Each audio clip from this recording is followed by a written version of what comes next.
Question: if you do not have gay pride, does that make you a bigot?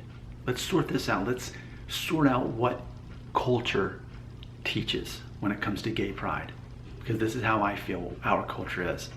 If you're not all the way over here into marching in the parade, wearing the rainbow shirt, eating the rainbow cookies when you go to Panera, if you're not all the way over there talking about it on Instagram, Facebook, talking about gay pride, putting the hashtag, if you're not personally supporting gay pride, then what does that mean if you're not?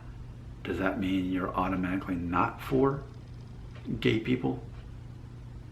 I think there's a spectrum that our society misses out on. I think a lot of times, if you're not for celebrating homosexuality, that you're automatically the opposite of celebrating, that you automatically discriminate against gay people. And that is simply not true. What is very challenging for a lot of people to recognize in our very polarized society is this: you can morally disagree with something without believing the person should be discriminated against. Let me say that again. It is possible that you can morally disagree with something and yet not believe that person should be discriminated against, while at the same time not wanting to celebrate that either. You don't want to celebrate something you morally disagree with, nor do you believe that the person should be discriminated against in any way, and you are 100% in that person's favor of them having rights. But I believe that we're coming to such a polarization of our culture that if you're not 100% for something, then people assume you're 100% against it. So it is possible you could morally disagree with homosexuality, not participate in gay parades and eat gay cookies and wear gay t-shirts, but at the same time, if you saw a gay person being discriminated against, bullied in any kind of way, you would stand up for that person. Despite not morally agreeing with them, you would stand up for them. You would protect them. You would help them. You would serve them.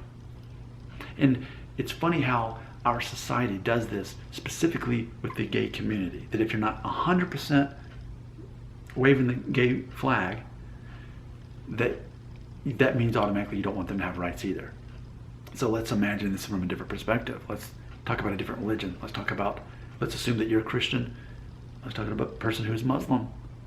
Well, morally, you don't necessarily see eye to eye on a lot of things, even though there is quite an overlap between Islam and Christianity. You don't necessarily morally agree with Islam in certain ways, and vice versa. Does that mean that Muslim people should not have rights?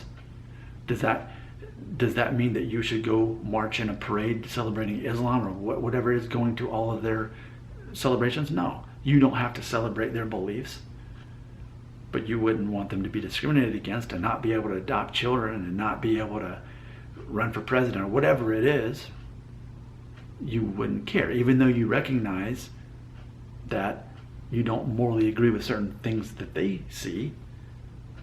Again, if you saw a Muslim person on the street in need of help, you would want to help them. If you saw them being discriminated against, you'd want to help them. It's crazy that our culture teaches that you have to 100% be for a person or otherwise you're against them. That's not how reality is. I assume that when you see a person to be helped, you're going to help them. If you saw a person drowning and you could jump in the water and save them, you're not first going to say, hey, are you gay? Are you Muslim? Are you Christian? Are you atheist? You're not going to ask those questions. If you have the ability to help save that drowning person, you're going to save them. There's no interview process involved. It's crazy that we think that we should discriminate against a person, against their rights, their human rights, because we don't morally agree with them on certain things. But it's also crazy that you would be seen as a bigot for not celebrating their culture when you are morally opposed to it. That is how our culture has become. And I'm one of the few people on the internet being a voice of reason, saying we don't have to live in such extreme sides. We can still care about people. We can still serve people. We can still let people have rights. But we don't have to wave the flag. We don't have to go to that party and identify as one of them. We can identify simply as a person who believes that all people should have equal rights, even when we morally disagree with that other person. It really is that simple. Comments belong right here.